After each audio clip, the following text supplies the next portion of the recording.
उसे जल्दी से लेकर आओ मेरे पास, वरना मैं मर जाऊंगी। वो तुम्हारी बहन है, कोई किडनैपर नहीं है। मैं शाम को जाऊंगा, अपने बच्चों को लेकर आऊंगा।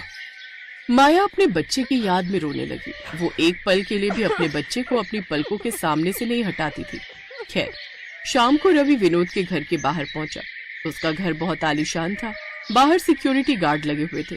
जैसे रवि घर के अंदर जाने लगा, सिक्योरिटी गार्ड ने उसे रोक लिया। ओए भिखारी, कहाँ घुसा जा रहा है? अरे ये आप कैसी बातें कर रहे हैं? ये मेरे बहनोई का घर है, मुझे जाने दीजिए। हाँ हाँ पता है, उन दोनों ने ही मना किया था कि तुम्हें अंदर ना आने दें। उन्होंने ये भी कहा था कि अगर जिद करे तो उसकी टांगे तोड़ देना। रवि की आवाज सुनकर उसका बच्चा घर के अंदर जोर जोर से रोने लगा। वो शायद अपने पिता की आवाज पहचान गया था। रवि ने भी उसकी आवाज सुन ली। मेरा बच्चा रो रहा है, मुझे अंदर जाने दो। मैं आ रहा हूँ मेरे बेटे, फिक्र मत कर, तेरा बाप आ गया है। जब रवि ज्यादा जिद करने लगा तब सिक्योरिटी गार्ड वालों ने उसे बहुत मारा। रवि को बहुत चोट आ गई और वो घर लौट आया। माया उसे देखकर गुस्से से लाल हो गई। ऐसी बहन होने से तो अच्छा 1 करोड़ दुश्मन पाल लो। देखो क्या हालत कर दी आपकी उन लोगों ने। कोई बहन ऐसा करती है क्या? आप यहीं आराम करो, मैं अभी जाती हूँ, अपने बच्चे को लेकर आती हूँ, देखती हूँ मुझे कौन हाथ लगाता है। माया पैदल ही दौड़ते दौड़ते शालिनी के बंगले के बाहर पहुंच गई। गार्ड उसे पहचान गया। इससे पहले कि गार्ड उसे रोकता, माया बोली, अगर एक औरत को तुमने हाथ लगाने की भी कोशिश की तो जिंदगी भर जेल में सड़ते रहोगे। ऐसी धाराएं लगा दूंगी। मुझे छूने की कोशिश मत करना। मैं अपनी बहन के घर जा रही हूँ, किसी दूसरे के घर नहीं।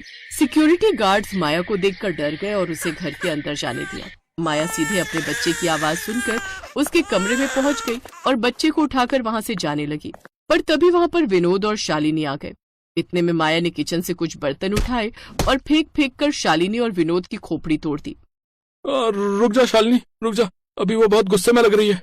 मेरी तरफ अगर बढ़ने की कोशिश भी की तो या तो मैं अपने बच्चे के साथ खुद मर जाऊंगी या तुम दोनों को मार डालूंगी यहीं पर।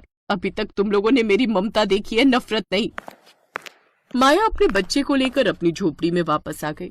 मैंने कभी सपने में भी नहीं सोचा था कि मेरी बहन ऐसा कर सकती है। अमीर परिवार में शादी क्या हो गई, पता नहीं अपने आप को क्या समझने लगी।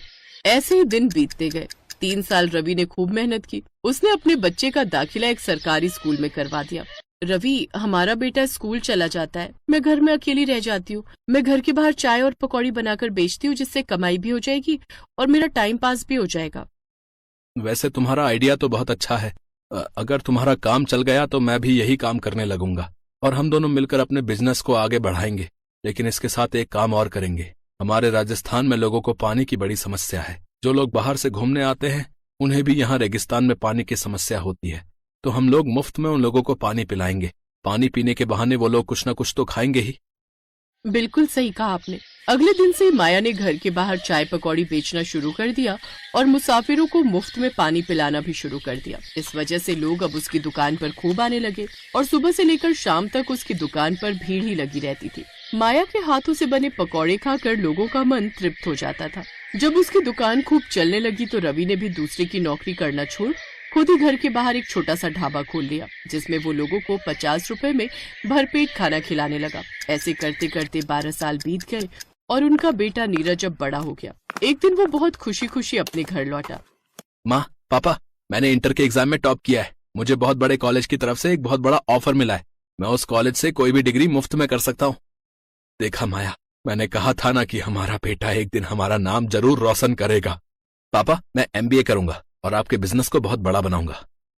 नीरज ने MBA करने के बाद अपने माँ बाप का बिजनेस बढ़ाया और सिर्फ 5 साल के अंदर वो बहुत बड़े होटल का मालिक बन गया। माया की बहन उसके पास आई और दोनों ने माया और उसके पति से माफी मांग ली।